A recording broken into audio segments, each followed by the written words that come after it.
নামাজ না পড়ে আমার নাফরমানি করেছে, সুদ খেয়ে রব্বে কারীমের কাছে ক্ষমা চাওয়ার সুযোগ পায় নাই। হজ ফরজ ছিল, হজ করে নাই। যাকাত ফরজ ছিল, যাকাত দেয় নাই।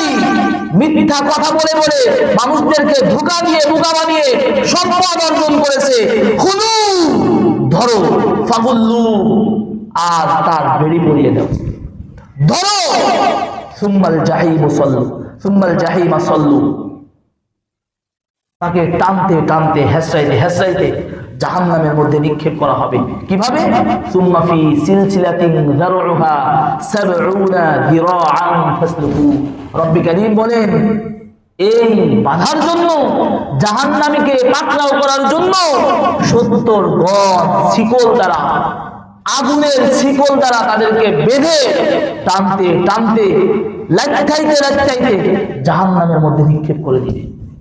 পাপিষ্ঠ, পাপাচার, জালেম, জুলুম করেছো, বেনামাজি, নামাজ ছেড়ে দিয়েছো, যুবক, অন্যায়ের পথে আর হাঁটছো, অশ্লীল সমাজের মধ্যে তুমি ছড়িয়েছো।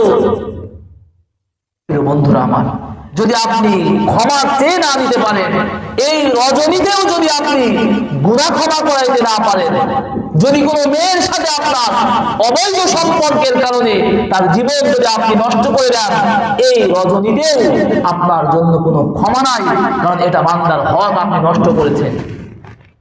সে কার ঘরে যাবে, কার স্ত্রী হবে, তার সতীত্বকে আপনি নষ্ট করে দিয়েছেন। প্রিয় বন্ধুরা আমার, আসুন আমরা এই 14 ফেব্রুয়ারিকে না বলি। যুবক ভাইরা যারা আছেন, প্রিয় বন্ধুরা আমার, আপনাদের হাতে পায়ে ধরে বলি, আজ এখন থেকে আমরা